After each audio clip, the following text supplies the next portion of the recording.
Bismillahirrahmanirrahim.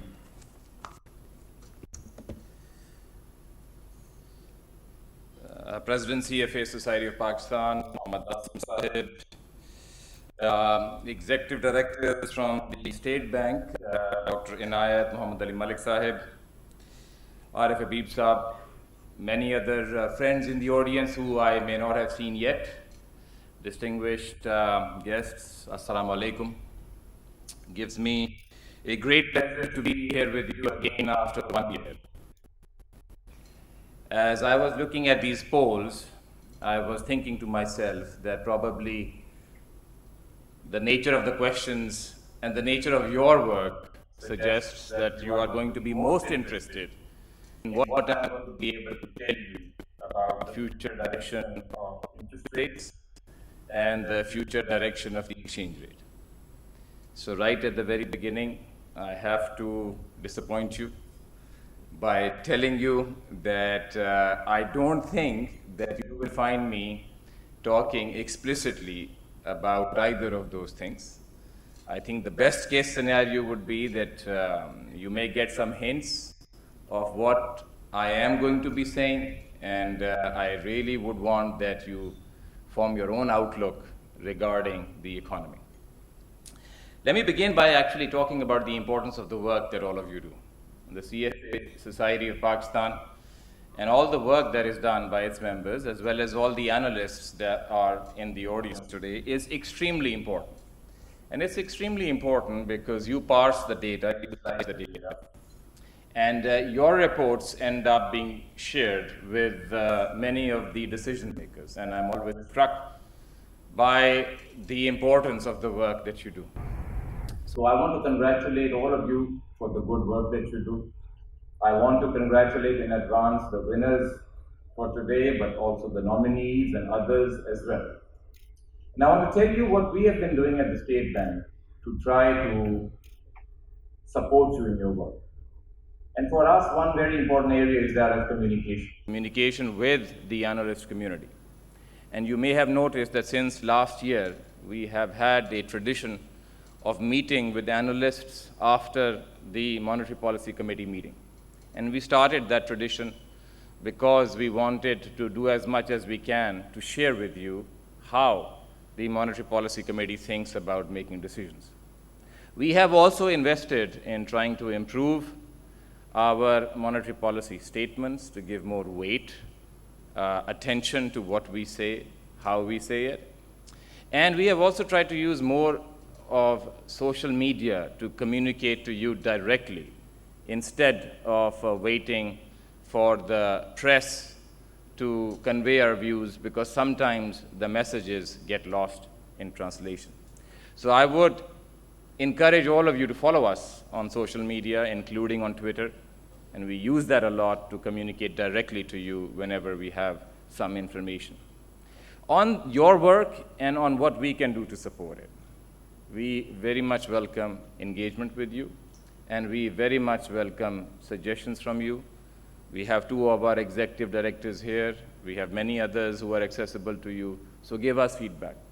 Tell us within the confines of the nature of our job what we can do to make your job better, for us to communicate better. So I wanted to say that first and foremost to all the members of the audience here.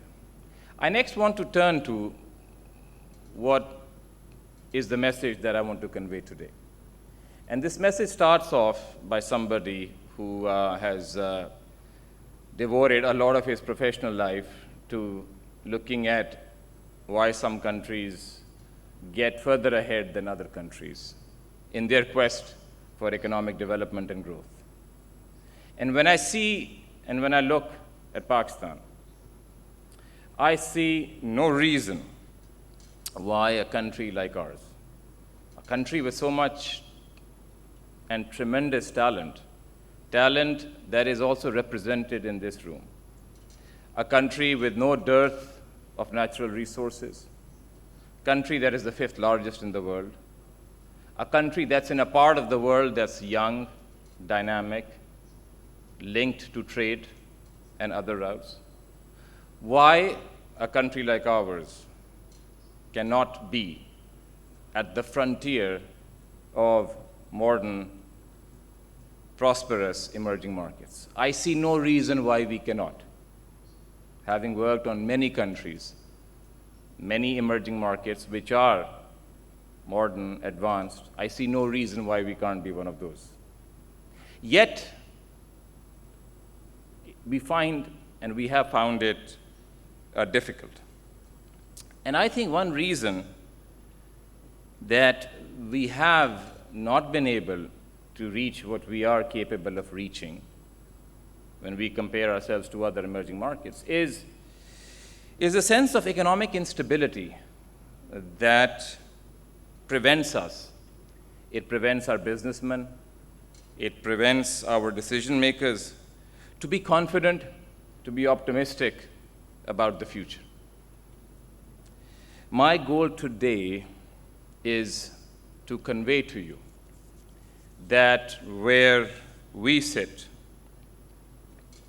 as part of the economic policy making team of the country, that on the economic front, we have made significant progress towards the goal of addressing this issue of economic stability. We have been through a great pandemic. We are still going through it. We have been through the greatest recession the world has seen since the Great Depression. And I want to share with you how we have come out. And the reason I want to do that is to address the sense of economic stability. And my main message is that if we have been able to come out of this large shock, the mother of all external shocks, the most challenging set of challenges that I have encountered in my professional career, if we have come out of it with our economic fundamentals stronger than they were at the beginning of the previous fiscal year, then we have good reason to be optimistic. We have good reason to think that as the world makes its way out of COVID, and together with the response that was given by the economic policy makers, and together with the fact that our buffers, our fundamentals, are still, in fact, better than last fiscal year, we have good reason. We have good reason to be confident. It's our job at the central bank, while as we are currently optimistic about the future, to also worry about the risks. And I want to tell you that this is what we are devoted to doing. We worry about risks, and we will continue to do so that you can feel a greater sense of economic security, so that you and your clients can begin to think that with more certainty they can be confident about our economic future, because we know that that is a prerequisite to anybody wanting to invest in the future of our country. So my story today to you is going to be very simple, and it consists of three main messages. And the first message is that if you just go back to September of last year when we had this event, you look at the pre-COVID time that Pakistan had from starting its economic reform program and supported by the IMF, that was back, it started in July, and up till about February, March, Pakistan had successfully started implementing the reform program. And I'll show you how. Once COVID struck, and that's the second main message, the government and the central bank gave a tailored, on our part, an aggressive response, but not one that would weaken our buffers. I'll show you how. And third, with the economic activity indicators picking up, with the macro balances back on the path of improvement, we are cautiously optimistic about what lies ahead. So the first part of the story is illustrated in these three charts. On the very left is a chart about the current account deficits, which are in red. The current account deficits excluding the oil balance, which is in green, and the real effective exchange rate in blue. And you will see that in the middle of 2018, Pakistan was confronted with the highest monthly current account deficit in its entire history of about $2 billion a month. You will see that with the passage of time and with the measures that were undertaken, that monthly current account deficit was driven down to zero. You have seen the outturn for the first 2 months of this fiscal year. And the non-oil current account deficit, which is more in the control of the authorities, has actually been in surplus. Second, the middle panel is the fiscal balance, because you know the twin deficits, current account and fiscal, always hound us. And in the first 9 months of the fiscal year, the fiscal authorities swung what was a legacy of deficits into a primary surplus. Again, pre-COVID, these are data points. There is nothing being massaged on the numbers here.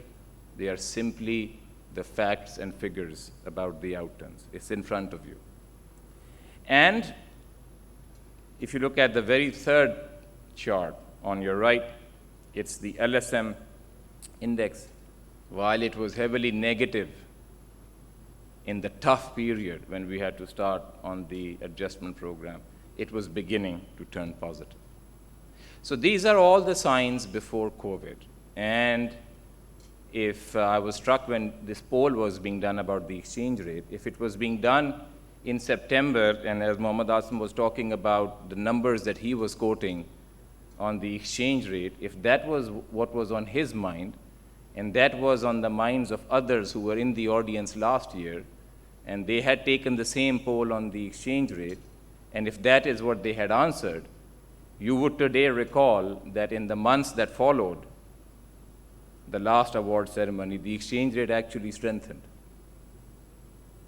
And it strengthened to as low as around 154, whereas in September it was much higher, and it had just come off a previous high. So I'm struck by the fact that people sometimes are a bit backward-looking in forming expectations about the future, and I keep making this point that it's very important to be looking through the windscreen of a car when driving, and not only in the rear view mirror. The rear view mirror is important to keep an eye on, but one really has to focus on what lies ahead. Now, the stock market before COVID also was doing very, very well, I remember, and the financial markets often lead the real economy. Our reserves were growing at a very, very rapid pace. Mohammad Ali is here, the head of our treasury. Back in those months, he was a very happy man based upon the developments in the exchange rate market. So all of that was happening, and you will see that in our numbers. Now, when COVID came, as I mentioned, it was an unprecedented shock. There was no playbook. Even the international institutions, when you spoke to them, they didn't know how to confront it. They were themselves worried, because even the members of the people who work on countries like Pakistan, their own countries were in the midst of havoc. You remember how Europe was. You remember how Spain was, how France was, how Italy was. You see how the cases are in the US right now. There was no playbook. We had built a good relationship with the international institutions in the period before the months. And in coordination, we designed our response. And on the fiscal side, the government took some very important measures. They include, for instance, providing funding for the Ehsaas cash program. The Ehsaas cash program is considered a shining example amongst developing countries for providing social assistance in the pandemic. The federal government accelerated the process of giving tax refunds. Now, tax refunds are actually the property of the businesses. They're owed to them, but it takes a long time to get them. So when the government accelerated the provision of those, it injected a lot of liquidity. The government increased its financing of commodities. And that was very important because it provided liquidity into the rural areas. So if today motorcycle sales in rural areas are doing well, it's no surprise. It's the impact of some of these measures were taken. Yet at the same time, on the fiscal side, one also has to be careful because our public debt is high, because we have a legacy of fiscal deficits. So we also have to not overdo it because sooner or later COVID will be over. And then the same international institutions, the same analysts will begin to talk about the very high level of public debt. And if one overdoes it, that would end up becoming a problem. So one had to be measured as well. Now, on the monetary side, which I want to focus on, we had already demonstrated in the months before COVID that the monetary authorities do not hesitate from taking needed action to stabilize the country. And when interest rates were at 13.25%, it was not a popular job to be the governor of a central bank. When the exchange rate in June had depreciated and people like Mohammad Asim were wondering about the numbers, it was not the most popular job. But in the months that followed, I think it was demonstrated that the monetary authorities were ready to take all the actions needed to bring stabilization. So with that under our belt, with having already demonstrated that, on the monetary side, the State Bank was very ready to take any and all measures to provide support to the economy, to demonstrate that while on the one hand, we have to take tough measures for the external economic stability of the country, when, on the other hand, inflation is no longer a risk because you have the biggest shock since the Great Depression, when we have already built some buffers, and when the number one goal is to prevent liquidity problems turning into solvency problems, we are ready to take strong action. And I want to walk you through the action that was taken on the monetary policy side. This is a chart that breaks up the impact on an annual basis on the cash flows of households and businesses. And it breaks the impact of the various measures that were taken by the central bank. And first in blue is simply the reduction in the interest expense of businesses and households.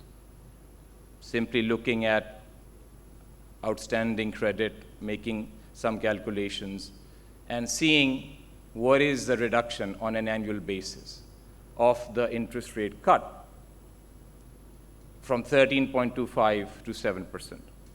As I've said before, no other emerging market, aside from Argentina, which is in the midst of a sovereign debt crisis, no other emerging market cut rates so aggressively and so quickly as Pakistan, while at the same time not letting the exchange rate go out of hand. So if you look at our exchange rate pre-COVID, and today, you compare it to similar emerging markets against the dollar, you will see that the maximum depreciation of countries like South Africa, Turkey, Mexico has been in the range of 20+%. They have weakened by around 20%. If you look at our rupee, from 154, went up to 168 roughly, now it's around 165. It's right in the middle of the range of all the depreciations of other emerging markets. So that was our challenge, to give the rate cut, but also to have the exchange rate remain orderly. But a key lesson from previous financial crises is that when people are worried, you cannot just rely on interest rates. A central bank has to deploy other tools, its powers within its toolkit, to directly inject liquidity into the system. And the other measures are about that. So the bar in red is the program that we work in partnership with the banks. And the banks deserve a lot of credit for working with us, recognizing the importance of this program, which had in its core the presumption that banks' borrowers, if they come to the bank to ask for an extension in the principal payments on their loans, the bank would look at it sympathetically. Under that program, where the decision stayed with the bank, but we exercised moral suasion by asking for weekly reporting of data from banks on the number of applications they were getting for principal extension and their decisions with regards to accepting or rejecting, and in rejections to understand what may have been reasons. Sometimes they're good reasons, and we do not want to negatively affect the credit culture in the country either. But 650 billion rupees, or about 1.5% of GDP, is the amount that was falling due in principal, which was extended. Okay? Next in green is that this program was about principal extension. There is also the issue of markup. In some cases, people could not pay the markup. And for that, we gave a regulatory incentive. Dr. Inayat is here, who worked on this scheme.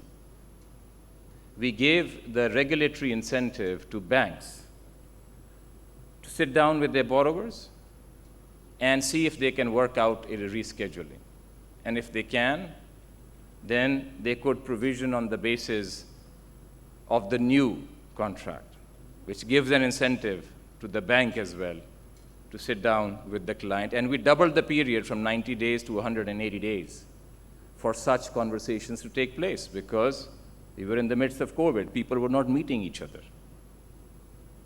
Under that, 187 billion rupees of markup payments were restructured and taken forward. These are liquidity measures. These are measures beyond interest rate reduction. In purple is 217 billion rupees under the state bank's Rozgar scheme, or the payroll financing scheme. Again, you will not find it in any macroeconomic textbook that when you have a crisis, let's roll out something like this. It was created by the hard work of the officers inside the state bank. And at that time, we were constantly thinking of what measures can be implemented. The measures you are seeing are actually a subset of what we thought of, because the others did not survive the test of rigorous debate within the senior officers in the state bank. Under the payroll financing scheme, any company that committed to not lay off workers for 3 months, and then it was extended to 6 months, could get concessional financing at 3% if one was on the active taxpayer list. An important dimension of all these measures is whether they were just concentrated for the big players and the rich, Or did some of this also trickle down to the small players? And I want to share some numbers on that basis. As you will see, the largest program that we had for providing liquidity relief was the principal extension scheme of 650 billion rupees. 92% of the beneficiaries of this scheme are borrowers from microfinance banks. Okay, 92%, which means that 92% of the borrowers were small people with small loans.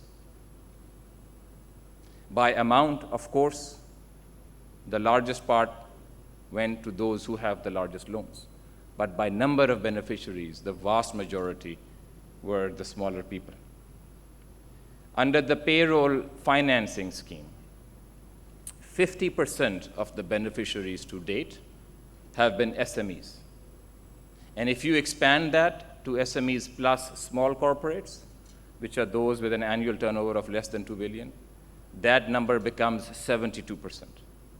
So 72% of the beneficiaries of the Rozgar scheme were small borrowers, relatively small borrowers.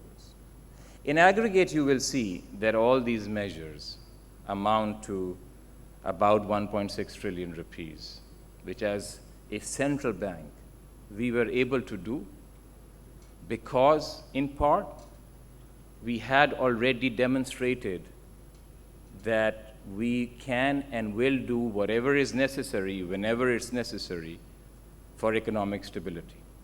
Had we not built that confidence amongst you, amongst our friends in the international financial institutions, we wouldn't have been able to be this aggressive in the response. Now, while the previous slide was just an illustration of the rupee magnitude, this gives you a sense of time. In the background, the purple pyramid shows the number of daily cases of COVID in Pakistan.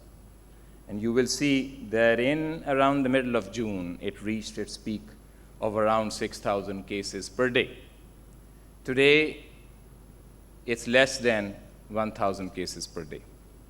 Superimposed upon this chart is all the different occasions on which the state bank either took a new measure or modified a previous measure in light of the feedback that we got from the industry.